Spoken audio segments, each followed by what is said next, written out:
Oi, boa noite. Será que teve gol do Ryan hoje? Seja bem-vindo ao canal CLFC, eu sou o Caio e hoje vamos falar sobre a semifinal da Copa do Brasil. Aconteceu nessa semana os dois jogos de ida. O Vasco venceu o Fluminense por 2-1 no Maracanã e o Corinthians venceu o Cruzeiro por 1-0 no Mineirão. Os jogos de volta acontecerão no próximo domingo, dia 14, um às 18 horas e o outro às 8h30.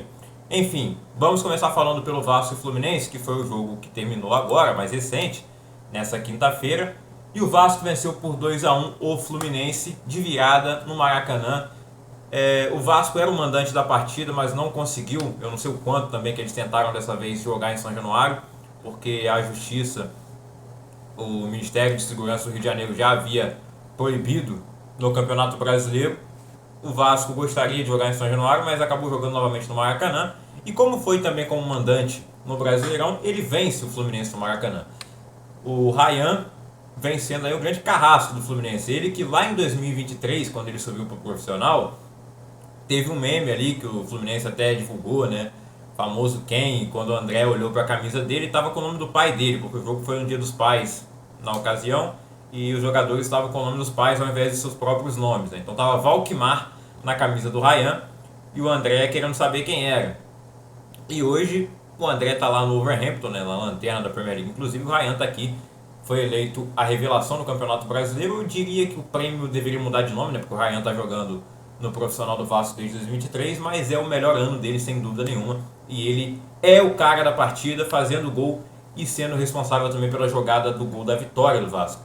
O Vasco não começou bem o primeiro tempo, ele até começa criando as melhores chances de gol. Tem uma chance com o Pumito, uma chance com o Gomes, mas depois o Fluminense consegue colocar um pouco a bola no chão, até que tem uma falta numa saída bizarra do Léo Jardim, que corria risco até de tomar um cartão vermelho, mas a decisão do Klaus foi acertada, já que não era um lance claro de gol, ainda mais que é o Everaldo no lance, né? Então realmente não era um lance claro de gol.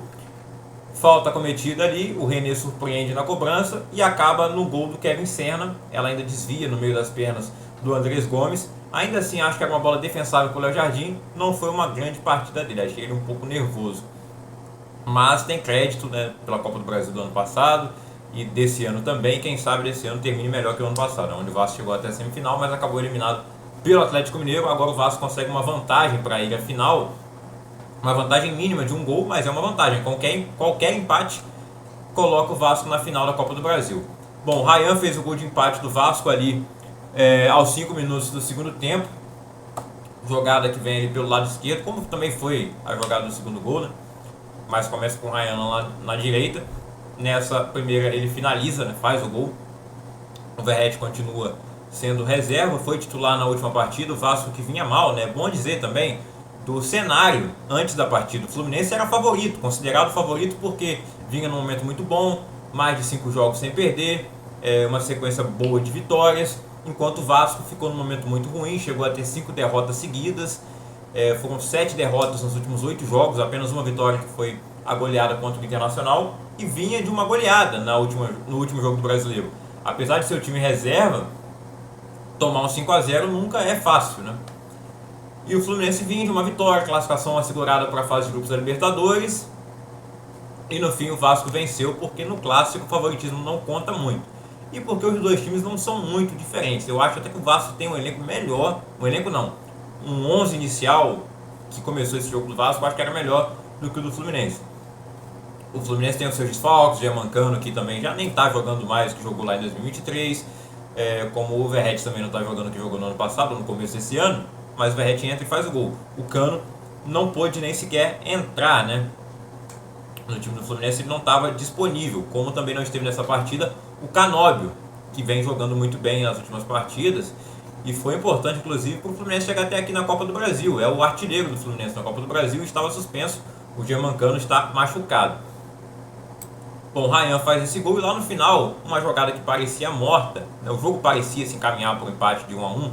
Tava todo mundo satisfeito com isso. Não vou dizer satisfeito, mas você viu o time do Fluminense bem cansado, do Vasco também. Acho que do Fluminense mais por ter jogado com o time titular contra o Bahia no domingo. O Vasco, que perdeu para o Atlético Mineiro, era um time todo reserva. Você viu os times ali aceitando o empate de 1-1, mas o Ryan não aceitou.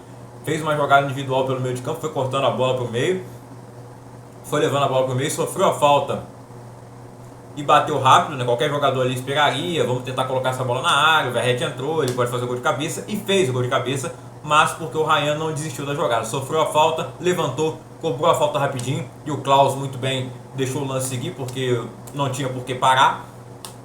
Então o Ryan cobrou a falta, tocou a bola para o Puma Rodrigues, o Puma acionou o Andrés Gomes, e o cruzamento na cabeça do Verratti, o melhor cabeceador do planeta.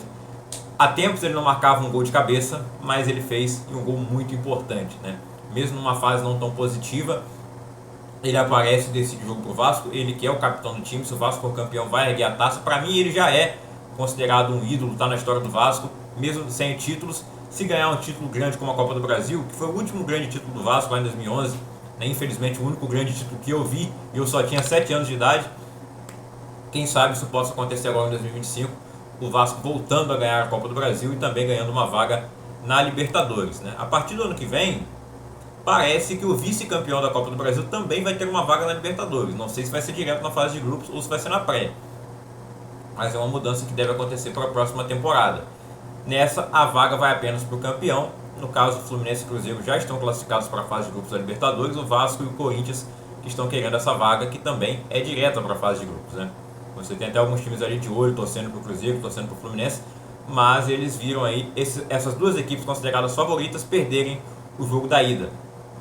O Corinthians venceu o Cruzeiro por 1-0 lá no Mineirão, gol marcado pelo Memphis Depay, mas com polêmica, né? Porque a bola bate no braço dele antes dele finalizar a bola em cima da linha. Ele tenta cabecear, erra a cabeçada, ela bate no braço, sobra ali em cima da linha, o Cássio já estava vendido e o Memphis empurra para a rede. 1-0 Corinthians foi o resultado da partida. O Cruzeiro não conseguiu jogar, não conseguiu levar muito perigo ao gol do Hugo Souza. O Corinthians, quando teve a chance, aproveitou, apesar de que o gol deveria ser anulado, mas não é a primeira vez que isso acontece, né? Inclusive contra o Corinthians lá em 2023, teve aquele gol do Lucas, claramente ele chega ali se jogando na bola e a bola bate no braço dele e entra no gol. Mas a imagem só foi divulgada depois, como foi também nessa partida. Durante a transmissão, o VAR não teve uma imagem clara e conclusiva de que a bola bateu no braço do Memphis. Depois da partida, que apareceu uma imagem feita por um dos torcedores, ou um influenciador que estava ali atrás do gol, e mostrava a bola batendo claramente no braço do Memphis. Mas na câmera do VAR não tinha isso. Então não dá para dizer que a arbitragem errou. Outros, claro, vão ter os teóricos da conspiração que vão dizer tinha a imagem, mas ela não apareceu porque era o Corinthians e o Corinthians tem que ser beneficiado. O Corinthians já foi beneficiado várias vezes, também já foi prejudicado várias vezes, o Cruzeiro já foi beneficiado, já foi prejudicado, o Vasco foi beneficiado, prejudicado, o Fluminense a mesma coisa, todos os times do Brasil já foram beneficiados e prejudicados. Eu acho que a arbitragem não mandou mal, a não ser nesse lance, né? A não ser nesse lance, mas, como eu disse, é uma questão do VAR. Se o VAR não tinha a imagem, é um absurdo?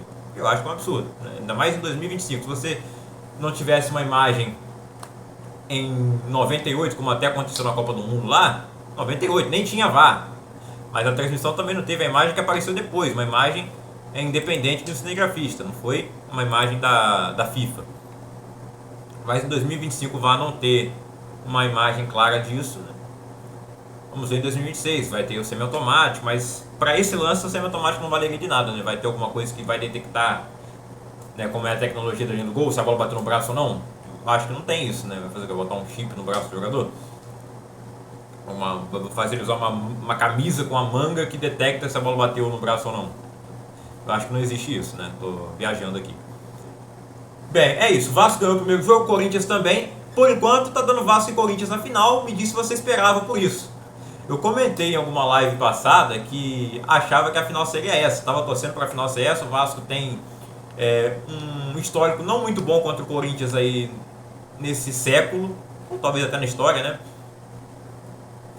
Inclusive em 2011, quando o Vasco ganhou a Copa do Brasil, o Corinthians ganhou o Brasileirão, o Vasco poderia ter vencido e a arbitragem foi predominante naquele campeonato, decisiva para que o Vasco não conseguisse tirar o título do Corinthians. Em 2012, o Vasco poderia ter encontrado o Corinthians naquela Libertadores, mas acabou sendo eliminado. Aliás, ele encontrou o Corinthians naquela Libertadores, né? E depois o Corinthians foi eliminado pelo Santos. Então tem um histórico de confrontos onde o Corinthians leva vantagem, mas quem sabe isso seja quebrado agora. Mas o fato é que os dois ainda não estão na final. Está em aberto, o clássico é clássico e o Fluminense vai ter um mando de campo, deve ter mais torcida no domingo. e os torcedores que não esgotaram os ingressos nesse jogo, né? Os ingressos que eles tinham à disposição para a torcida do Fluminense não foram esgotados. Ficou um pouco vazio ali a área destinada à torcida tricolor. Tem a área ali onde os torcedores ficam lado a lado, né? O que é muito legal no Rio de Janeiro. Em outros estados aqui no Brasil a gente não vê muito disso. Em São Paulo principalmente nem tem as duas torcidas no estádio. Mas o Corinthians vai decidir em casa. Acho que vai ser uma situação complicada para o Cruzeiro. O Corinthians sabe jogar mata-mata. O Dorival tem 3 títulos de Copa do Brasil. Foi responsável pelo Corinthians ter sido eliminado 2 vezes nos últimos anos. O Dorival ganhou a Copa do Brasil em 22 e 23, com o Flamengo em 22, ganhando a final em cima do Corinthians. Em 23 eliminou o Corinthians com o São Paulo e foi campeão depois. Já ganhou lá atrás também com o Santos, está em busca do seu 4º título, como o Corinthians também está. E o Vasco tem aí o Fernando Diniz, que é um treinador que, quando o esquema dele funciona, é maravilhoso de se ver. E eu acho que o time está muito unido em busca desse título. E eu estou confiante como torcedor que o Vasco vai para essa final. Mas não estou cravando, né? Não estou dizendo que o Fluminense está morto, porque não está, eu não posso fazer isso. Como alguns tricolores falaram que iam passar o carro, que o Vasco estava morto, que não sei o que. Vimos aí no jogo da ida, né? E temos Ryan, o grande carrasco do Fluminense. E aquela foto ali que ele tirou, né, com a comemoração estilo do Tottenham, ficou muito legal e tá na thumb da live, ó. Na thumb do vídeo, eu acho. Bom, o vídeo é isso, o vídeo é esse. Caramba. Deixa o like, se inscreve no canal, ativa o sininho. Domingo tem os jogos de volta, 6 da tarde ou 6 da noite, Corinthians e Cruzeiro. 18 horas, Corinthians e Cruzeiro na Neoquímica Arena. No Maracanã, Fluminense e Vasco, 8h30. E depois desses jogos eu volto aqui para comentar. Espero que a classificação do Vasco para a final. Se vai vir Corinthians, se vai vir Cruzeiro, tanto faz. Gostaria que fosse Corinthians, mas se for Cruzeiro também, seria legal ganhar do maior campeão que está em busca do 7º título. E 2 equipes que nos últimos anos sofreram mais, né? O Corinthians também vem sofrendo, mas não foi rebaixado, né? O Cruzeiro passou 2 anos na Série B, o Vasco também, até 2022. Então são equipes que estão voltando ao topo do futebol de onde não deveriam ter saído. O Corinthians, apesar de estar sofrendo, na Copa do Brasil tem sempre indo bem, mas sempre esbarrando no Dorival, ou no ano passado não foi o Dorival, né? Foi o Felipe Luiz com o Flamengo. Sempre esbarrando pro time que foi campeão, né? Foi o Flamengo 2 vezes, o São Paulo uma vez. Vamos ver o que acontece agora. Vai esbarrar no campeão na final, que é o Vasco. Não vai esbarrar no Cruzeiro, não. Vamos ver, galera. Até o próximo vídeo. Se inscreve no canal, ativa o sininho, já falei isso, né? Tchau. Vasco!